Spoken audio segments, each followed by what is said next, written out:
Hello everybody and welcome back to my channel शेयरडेक्स India. आज date है 12 जून, Thursday का यहाँ पर दिन है। मार्केट की हालत आज मैं देख रहा था काफी खस्ता थी। खैर ऑब्वियस सी बातें होना बनती भी है क्योंकि पिछले एक आध हफ्ते से कंटिन्यूस मैं यहाँ पर आर्टिकल्स वगैरह रीड कर रहा था या खुद भी मैं यहाँ पर वॉच आउट कर रहा था। निफ्टी काफी कस के भाग रही थी। अगर आप यहाँ पर देखो भी तो जून 6, जून 5, जून 6, जून 7, जून 8, जून 9, जून 10, जून 11, जून तक मार्केट यहाँ पर काफी रिकवर हो चुकी थी। मतलब जो इंडेक्स की मैं बात करूं अगर, तो लगभग 3% के आसपास तो निफ्टी ग्रीन हो चुकी थी पिछले 5 दिन या एक हफ्ते में मोटा मोटा।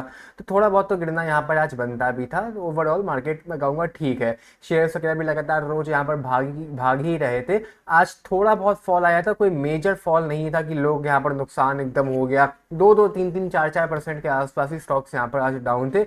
वो भी सारे नहीं थे, कुछ स्टॉक्स यहाँ पर डाउन थे, वरना मैक्सिमम आमतौर से जैसे वो 1-1.5% डाउन होते हैं वही यहाँ पर डाउन थे। इसके अलावा आज मैंने देख रहा था, मैं अपने तो शेयर्स में यहाँ पर देख ही रहा था, और एक बात बहुत मुझे देख के मजा आई। खाली शिवम भैया ने यहाँ पर कमेंट किया कि तनला और रूट मोबाइल दोनों यहाँ पर आज भाग गए। वैसे दोनों का आपस में कोई रिलेशन है नहीं, मैं दोनों को ही कवर कर रहा था, और खासकर आजकल तो मैंने तलना और रूट को मैंने बहुत कवर किया था कि जैसा सीडीएसएल भागा, जैसा एंजल वन भागा, जैसा कैंप्स भागा, के फिनटेक भागा, अगला इंडिको पेंट्स है, रूट मोबाइल है, तनला है, और दो चार शेयर्स मैंने ऐसे और बताए थे। तनला प्लेटफॉर्म लगभग 10% के आसपास आज अकेला ये अप था, और जब से मैंने कवर किया है तब से अराउंड 35% के आसपास से भाग चुका है। वैसे तो भागने में तो लगभग 60% के आसपास भाग चुका है, लेकिन जब से मैंने कवर किया है मेरी बाइंग से, मैंने इसको तकरीबन 450 के आसपास बाय किया था, तो मैं इसमें मोटा मोटा 35 से ज़्यादा ही ऊपर हूँ इसका मतलब।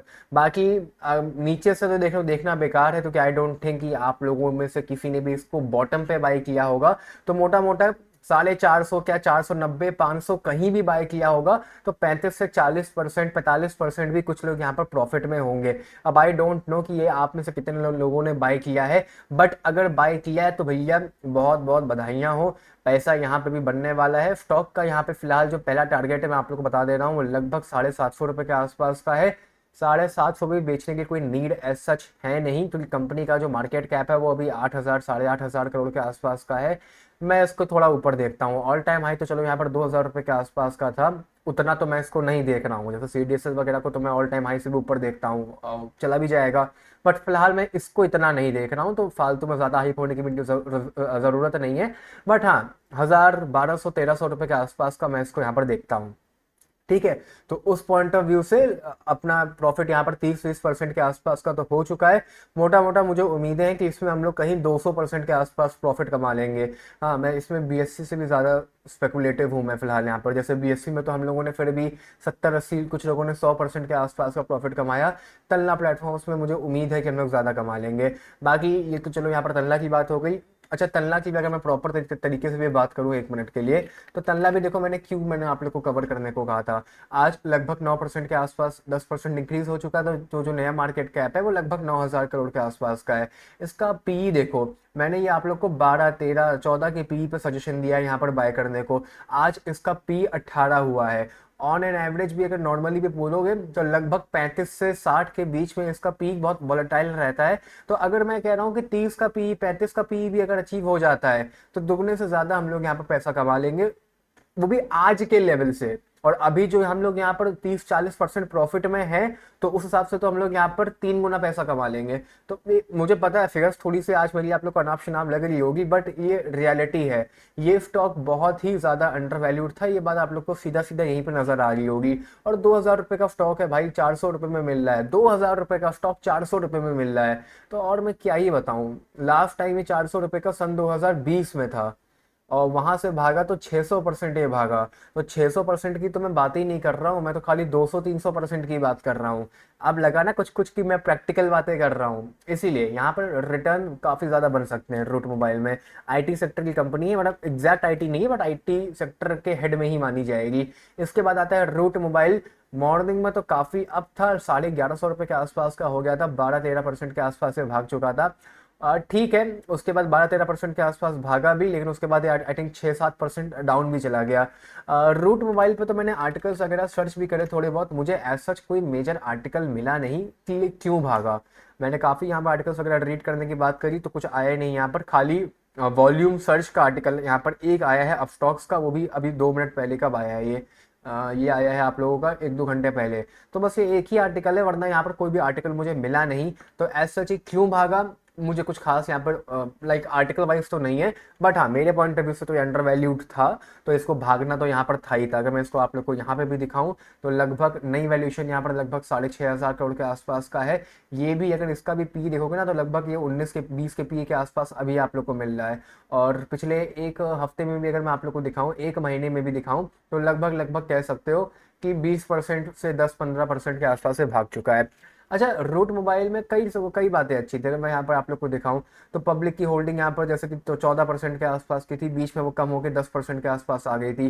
DIIs की होल्डिंग जो 5% थी, आज वो बढ़ा बढ़ा के 8% तक कर चुके हैं। तो मैं गलत हो सकता हूँ बट ये लोग गलत नहीं हो सकते हैं, क्योंकि ये लोग बहुत ही हाईली एजुकेटेड हैं।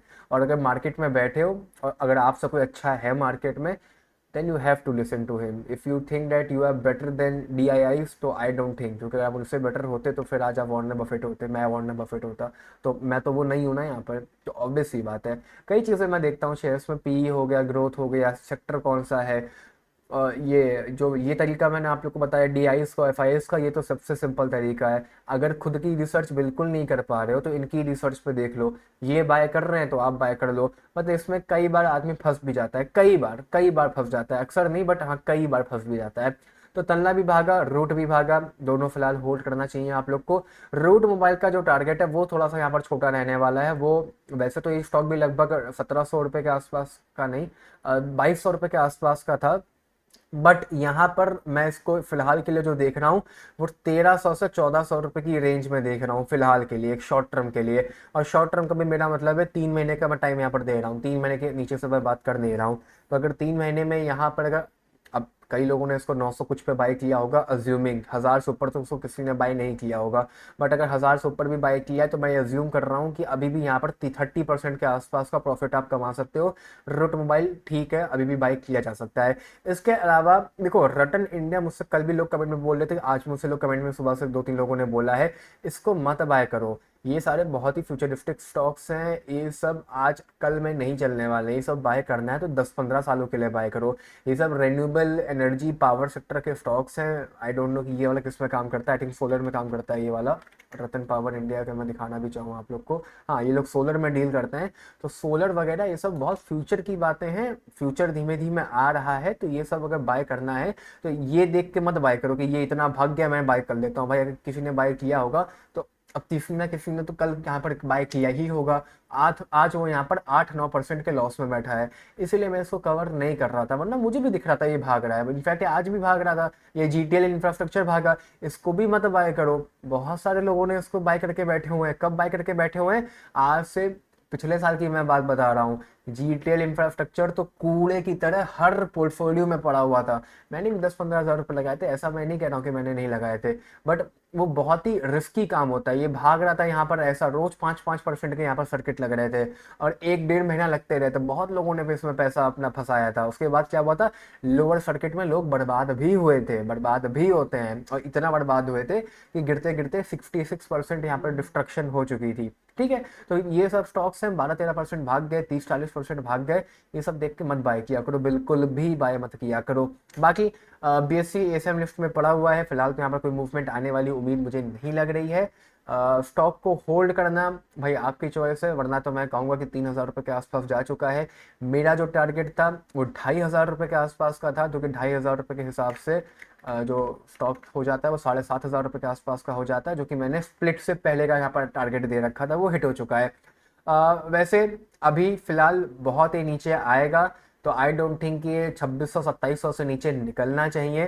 तो अगर अब आपने 3,000 रुपये नहीं बेचा था तो भैया मर्जी आपकी, अगर आप नहीं भी बेचते हो तो कोई ज़्यादा इशू फंसेगा नहीं, क्योंकि जो लॉस यहाँ पर जो गिरना था वो 10-15% के आसपास स्टॉक गिर चुका है। बहुत ज्यादा गिरेगा तो 2,500 रुपये, उससे ऊपर तो नहीं गिर, मतलब उससे ज्यादा तो नहीं गिरने वाला है। तो भाई मर्जी आपकी है। बाकी देखो, रिलायंस पावर, मुझसे 3-4 लोग मुझसे पूछ रहे हैं कि इसमें क्या करना चाहिए। रिलायंस पावर का जब आईपीओ आया था सन 2000 में, तब मैं पैदा भी नहीं हुआ था आई डोंट थिंक तब, बल्कि मेरे पापा का बताना था कि उस समय आईपीओ आया था। और उस टाइम पे 500 रुपये का शेयर इन्होंने बेचा था सन 2008 में। अच्छा, मैं पैदा हो चुका था। उस समय इनका जो प्रोस्पेक्टस था, वहां पे साफ साफ लिखा था कि सन 2025 में हम अपना काम शुरू करेंगे।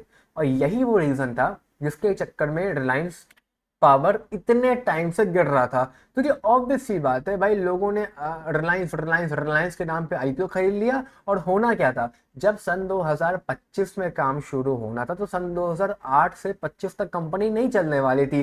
और एग्जैक्ट वही हुआ। ऊपर से सन 2008 में तो क्या हो गया था, रिसेशन आ गया था ग्लोबल इकोनॉमी में। अगर आप जो लोग पुराने हैं, उनको ये बात याद होगी, बहुत कुछ हुआ था उस समय। तो उस टाइम से क्या हुआ था, स्टॉक 99.54% के आसपास डिस्ट्रक्शन में जा चुका था, खत्म हो चुका था।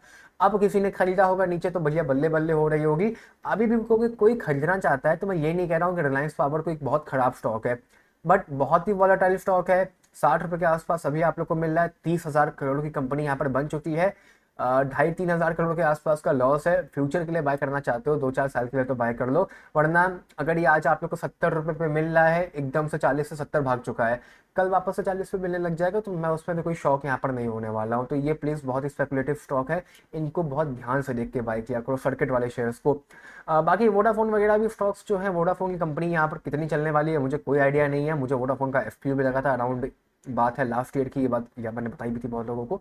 तो वोडाफोन का तब स्टॉक यहाँ पर आई थिंक 18 या 19 रुपए के आसपास पहुंच चुका था। हाँ, 18 रुपए के आसपास का। उसके बाद से भी गिरता जा रहा है। फिलहाल ये कंपनी से मुझे यहाँ पर कोई भी उम्मीद नहीं है, क्योंकि कंपनी के जो ऑफिशियल्स हैं वो खुद कह रहे हैं भैया कंपनी बंद कर दो, नहीं चलानी है हमें। तो चलो, ये सारी बातें तो यहाँ पर होती रहेंगी। इसके अलावा आते हैं यहाँ पर हम लोग वापस से अपने स्टॉक्स के ऊपर।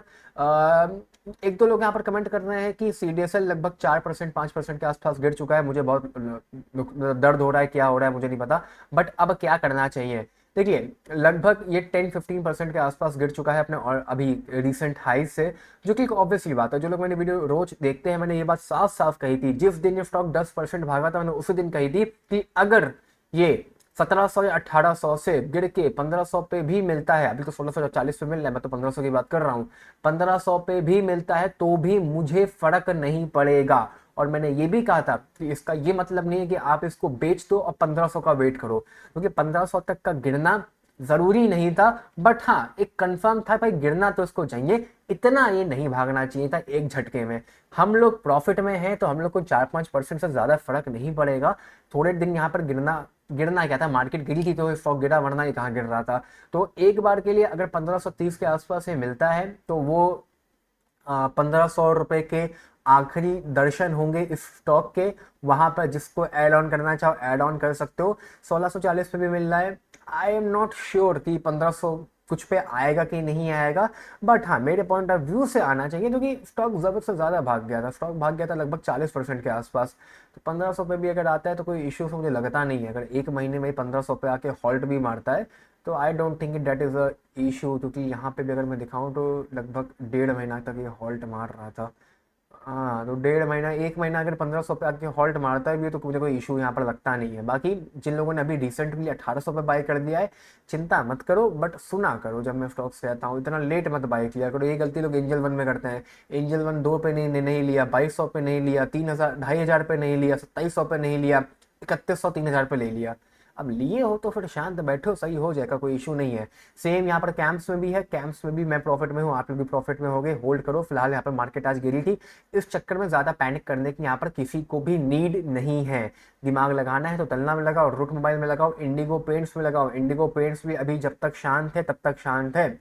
बल्कि मुझे इंडिगो पेंट्स में तो बहुत जोर से लग रहा है कि ये स्टॉक को जानबूझ के कोई भगा नहीं रहा है। यहाँ पर कुछ तो इनसाइडर ट्रेडिंग हो रही है, क्योंकि स्टॉक इतनी देर तक इतना, मतलब 8,000 करोड़ 5,000 करोड़ की कंपनी है, इतना स्ट्रेट यहाँ पर देख रहे हो, ट्रेडिंग ही नहीं हो रही है स्टॉक में।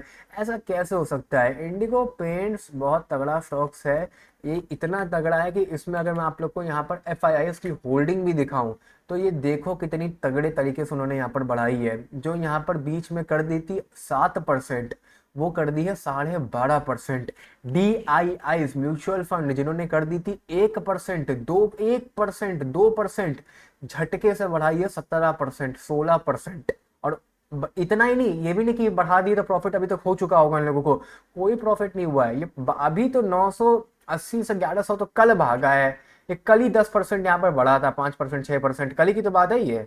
कल ही तो यहाँ पर लगभग 6-7% बढ़ा था।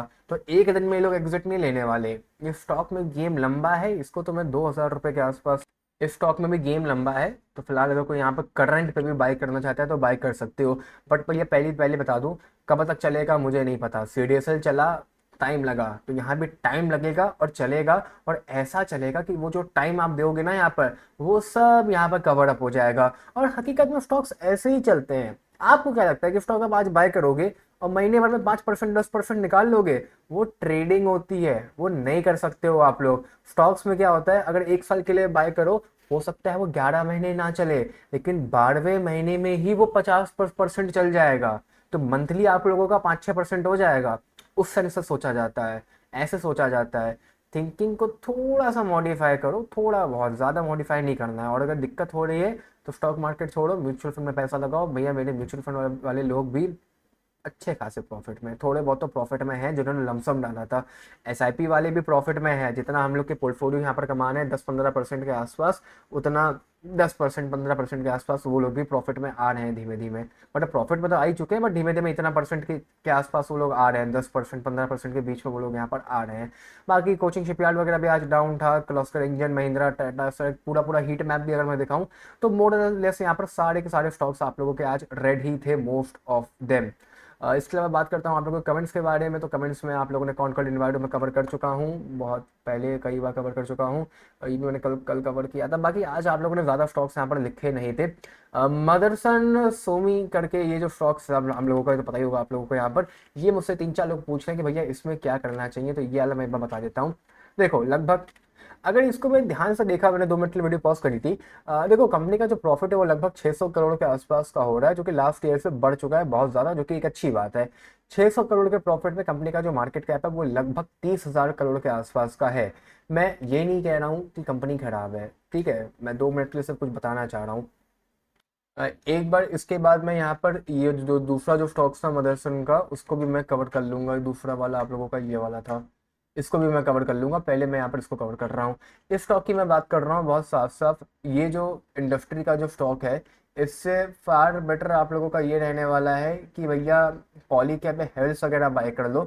अल्टीमेटली ये बनाते तो है इंडियन वायरिंग, वायरिंग का काम इन लोगों का मोटा मोटा काम है। तो उससे बेटर है भैया पॉलीकैब वगैरह बाय कर लो। मुझे पता है कि दोनों कामों में यहाँ पे फ़र्क है। वो बनाता है प्योर वायर्स और ये थोड़ा सा टेक साइड के वायर्स वगैरह बनाते हैं, वो मुझे पता है। बट ये इंडस्ट्री बड़ी है, बट कोई बहुत भी इतनी भी बड़ी नहीं है कि आप सोचो कि यहाँ पर खूब बड़ी बन जाएगी, 2-3 लाख लोगों की कंपनी बन जाएगी एज ऑफ इंडिया की। तो वो चलो एक अलग पॉइंट ऑफ व्यू है मेरा। अगर उसको नहीं भी मानते हो तो इतना बता दूं कि देखो, वही मैं कह रहा हूँ, 600 करोड़ के आसपास की कंपनी प्रॉफिट अर्न कर रही है और लगभग 30,000 करोड़ के आसपास का मार्केट कैप है। तो अंडर वैल्यूएशन नहीं है, राइट वैल्यूएशन है। पोर्टफोलियो में पड़ा है, आप लोग प्रॉफिट में हो तो ठीक है। वरना सोचो कि मैं यहाँ पर इसको बाय कर लूंगा और साल भर में 50% या 60% प्रॉफिट कमा लूंगा 1 साल में, तो आई डोंट थिंक कि यहाँ पर आप कमा पाओगे। देखो, प्रॉफिट ऑफिट बढ़ रहा है, नो डाउट इंक्रीज नहीं कर रहा है, इंक्रीज तो कर रहा है। अब यहाँ देखो 750 था, फिर यहाँ इंक्रीज नहीं किया, फिर यहाँ थोड़ा सा इंक्रीज कर गया, फिर इस साल इंक्रीज नहीं किया प्रॉफिट। जैसा कि मैंने बोला, इंडस्ट्री बड़ी है, बट इतनी भी बड़ी नहीं है कि यहाँ पर आप 2-3 लाख करोड़ की कंपनी यहाँ पर बन जाए। भाई अगर यहाँ से कंपनी 60,000 करोड़ की होगी तो आप लोग का पैसा यहाँ पर 100% बढ़ेगा। तो आई डोंट थिंक कि at this point of time यहाँ पर कोई भी अंडर वैल्यूशन या ऐसा पॉइंट है कि आप बाय करो शॉर्ट टर्म में आप पैसा कमा लो। ऑल टाइम हाई भी इसका 76 रुपीज़ के आसपास है। अगर यहाँ से बढ़ के ये वहाँ जाते भी है तो मोटा मोटा 10-15% के आसपास प्रॉफिट कमाओगे। अब मुझे पर्सनली वो भी कुछ खास उम्मीदें यहाँ पर है नहीं। मत बाय करो, ज़्यादा बेटर रहने वाला है। इसके बाद आता है आप लोगों का ये वाला सोमधर्दन मदरसन श्योमी। इसको तो बिल्कुल ही मत बाय करो। प्रॉफिट्स बहुत ज़्यादा इसके उस वॉलेटाइल टाइप के हैं। 1 लाख करोड़ के ऊपर की कंपनी का मार्केट कैप है। अगर प्रॉफिट मैं दिखाऊं यहाँ पर तो हाँ, ये देख सकते हो 6,000 करोड़। एक तो ये ग्रो पे प्रॉफिट अलग दिखाता है, स्क्रीनर में प्रॉफिट अलग दिखाता है। यहाँ प्रॉफिट दिखा रहा है अगर देखो तो 1700 करोड़, 1500 करोड़, 3000 करोड़। साल देखो 2022, 23, 24, 25। ग्रो पे दिखाता है 1200 करोड़, 800 करोड़, 1600 करोड़ और 3000 करोड़। तो ये मुझे समझ में नहीं आता कि प्रॉफिट सही कौन सा है, बट मैं इसका सही मानता हूँ, उसके स्क्रीनर का। ग्रो का मैं सही नहीं मानता हूँ, क्योंकि यहाँ पर पूरी पूरी कैलकुलेशंस दी होती हैं। देखो, नो डाउट प्रॉफिट यहाँ पर धमाकेदार है, लगभग 6000 करोड़, 9000 करोड़, 10,000 करोड़ के आसपास का प्रॉफिट हो रहा है। उस पॉइंट ऑफ व्यू से कंपनी नो डाउट यहाँ पर अंडर वैल्यूड है, 1 लाख करोड़ पे होने के बावजूद भी। हाँ, मैं अपने वर्डिंग चेंज कर रहा हूँ, क्योंकि प्रॉफिट मैंने यहाँ पर भी देखा, यहाँ पे भी देखा। यही सेम चीज़ आजकल वीडियो में मैं नोटिस कर रहा हूँ, हो रही कल भी सेम चीज़ किसी स्टॉक्स के साथ हुई थी। तो ग्रो का जो प्रॉफिट है वो कुछ गड़बड़ वो लोग वहाँ पर अपडेट करते हैं, यहाँ पर सही अपडेटेड रहता है। तो नो डाउट यहाँ पर सही है, लगभग प्रॉफिट वॉफिट यहाँ पर तगड़ा हो रहा है, बाय किया जा सकता है। बट एक दिक्कत यहाँ फंसेगी, दिक्कत यहाँ ये फंसेगी, कंपनी है थोड़ी बड़ी, तो ये धीमे धीमे चलेगी, बट ये चलेगी ज़रूर, इतना मैं यहाँ पर समझ गया हूँ। क्योंकि प्रॉफिट जितना हो रहा है उस हिसाब से तो कंपनी यहाँ पर नो डाउट चलनी चाहिए। 155 रुपये के आसपास का मिल रहा है। अभी अप्रैल में लगभग 110 रुपये के आसपास का मिल रहा था। ठीक है, थोड़ा सा हम लोगों ने यहाँ पर डिले कर दिया है। हाँ, हम लोगों ने डिले कर दिया, तो स्टॉक बढ़िया है, लगभग 30-35% के आसपास से भाग चुका है पिछले अप्रैल से लेकर अभी जून तक। आप लोगों का अप्रैल मई जून 40% के आसपास भाग चुका है, बट कोई नहीं। थोड़ा सा भी नीचे मिलती है अगर आप लोगों को ये 150 रुपये के आसपास पे, तो इसको बाई किया जा सकता है। इसके कई एडवांटेज हैं। पहली बात तो ये अंडर वैल्यूड है। अब जैसे कि मैंने बोला ये अंडर वैल्यूड है, तो यहाँ बाय करोगे तो ये राइट वैल्यूएशन पे भी जब आएगी तो आप लोग का पैसा तभी तक बन जाएगा। तो एक तो ये दिक्कत, एक तो ये पॉजिटिव हो गया यहाँ पर। दूसरी, लार्ज कैप की कंपनियां हैं, मैं हार्डली कवर करता हूँ। मैंने डिक्सन कवर कर रखा है लार्ज कैप में, BSC मैंने कवर कर रखा है। इसके अलावा मैंने SBI कार्ड, लार्ज कैप का एक स्टॉक है, मैंने वो कवर कर रखा है। बहुत कम मैं कवर करता हूँ, तो ये अगेन पोर्टफोलियो में स्टेबिलिटी भी लाएगा। अगर मार्केट आज के दिन पे इतना डाउन भी थी, चलो ये फिर भी गिर गया था, ठीक ठाक यहाँ पर गिर गया था, बट ये ठीक है, इसको बाय यहाँ पर किया जा सकता है। इसको भी मैं अपने वॉच लिस्ट में ऐड करना चाहूँगा, ये बढ़िया स्टॉक्स थे। तो 2-3 लोगों ने मुझसे यहाँ पर ये पूछा, तो उन लोगों के लिए मतलब थैंक यू सो मच, बढ़िया स्टॉक मुझे आप लोगों ने बताया यहाँ पर। इसके अलावा कैम्स हो गया, टीटागढ़ रेलवे सिस्टम, भैया मैंने 3-4 बार आप लोग को बताया कि टीटागढ़ रेलवे सिस्टम यहाँ पर अभी नहीं चलने वाला है। फिलहाल तो यहाँ पर नहीं चलेगा, क्योंकि काफ़ी ज़्यादा भाग चुका है और प्रॉफिट उस हिसाब से थोड़ा सा वॉलेटाइल हो रहे हैं। लास्ट ईयर का जो प्रॉफिट था इस साल वो उसको ब्रेक नहीं कर पाए हैं। बजट वगैरह आएगा थोड़ा सा रेलवे सेक्टर में, जो दोबारा हर 2-3 साल में बजट आता है, अगले साल उम्मीद है आना चाहिए। डिफेंस पे तो आएगा ही आएगा, क्योंकि जो इंडिया पाकिस्तान में हुआ उसके चक्कर में डिफेंस में तो आएगा ही आएगा। रेलवे में अब आता है तो भी भागेगा, वरना तो फिलहाल अभी कोई 2-4 महीना मुझे उम्मीद यहाँ पे पूरे रेलवे सेक्टर से ही नहीं है। बाकी एक स्टॉक था गार्डन ग्रीफ, ये वाला GE शिपिंग करके। हाँ, ये वाला स्टॉक भी मुझसे आप किसी ने पूछा था। तो इस स्टॉक में भी कोई एज सच ज़्यादा इशू नहीं था। जितने भी यहाँ पर डिफेंस सेक्टर के स्टॉक्स थे उनमें यू पैटर्न बना। ये डिफेंस सेक्टर का स्टॉक नहीं है, मुझे पता है, बट यहाँ पे भी अगर अपने ऑल टाइम हाई से आप देखेंगे तो लगभग 40% के आसपास से डाउन गया था, जितने सभी यहाँ पर गए थे। और अब उसके बाद ये लगभग फेब हो गया, मार्च हो गया, अप्रैल हो गया, मई हो गया, जून हो गया, लगभग 4 से 5 महीना तक ये साइडवेज चल रहा है। तो अब यहाँ पर एक आराम से यू पैटर्न की फॉर्मेशन करेगा। किसी भी टाइम ये अब धीमे धीमे भागना स्टार्ट हो सकता है। अगर ये 1000 रुपये यहाँ पर क्रॉस करता है तो उसके बाद अगला टारगेट यहाँ पे इसका जो खुलेगा वो 1200 रुपये के आसपास का खुलेगा। तो यू पैटर्न के लिए इसको यहाँ पर बाय किया जा सकता है। प्रॉफिट्स भी यहाँ पर इंक्रीज कर भी रहे हैं, थोड़ा सा प्रॉफिट्स तो यहाँ पर इंक्रीज कर रहे हैं, नो डाउट नहीं कर रहे हैं। तो इसको भी यू पैटर्न के चक्कर में बाय किया जा सकता है। भैया ये भी स्टॉक बढ़िया है, इसको भी अब अगर पोर्टफोलियो में कोई ऐड करना चाह रहे हो तो पोर्टफोलियो में ऐड कर सकते हो, क्योंकि ये सारे नए स्टॉक्स है जो मैं आप लोग को बता रहा हूँ। ये वाला हो गया, ठीक है, ये GE से शिपिंग हो गया, डिफेंस के नहीं है ये आप लोगों को ऑयल में और शिपिंग में काम करता है। ये वाला स्टॉक हो गया, तनला हो गया, रूट हो गया। इसके अलावा आप लोगों का इंडिगो पेंट्स मैंने बताया, क्रेडिट ग्रामीण एक्सेस भी अब बहुत जल्द भागने वाला है। तो ये सारे स्टॉक्स नए नए स्टॉक्स है जो मैं आप लोग को बता रहा हूँ। और इसके अलावा भी मैंने वो बताया आप लोगों को, मदरसन सोमी कहाँ गया, ये वाला भी मैंने भी आप लोगों को बताया, ये भी अंडर वैल्यूड है। तो ये सारे नए नए स्टॉक्स हैं। जो लोग CDSL से पैसा निकालना चाह रहे हैं या एडिशनल पैसा लेके आ रहे हैं, या जो अब CDSL नहीं खरीदना चाह रहे हैं, तो इनमें से कोई पिक कर लो। ठीक है, तो ये सारे स्टॉक्स हैं, सब अपने वॉच लिस्ट में आप ऐड करके रखो। ये सारे बढ़िया बढ़िया नए नए स्टॉक्स में आप लोग को लेके आया हूँ। बाकी चलो आज की सारी वीडियो में इतना ही। और बाकी एक न्यूज़ थी, अभी थोड़ी देर पहले की न्यूज़ है, मैं 4:30 बजे के आसपास से वीडियो बना रहा हूँ। एयर इंडिया का प्लेन आज क्रैश हो गया, उसमें अराउंड 250-240 लोगों के आसपास की डेथ हो गई है। तो वो काफ़ी सैड न्यूज़ लगी मुझको। न्यूज़ वगैरह आप चेकआउट कर सकते हो। सोचा बस एक बार अपडेट कर दूं। चलो बाकी आज की वीडियो में bye bye, take care, love you all. मिलता हूँ आप लोगों से अब कल एक और नई वीडियो के साथ। Bye bye.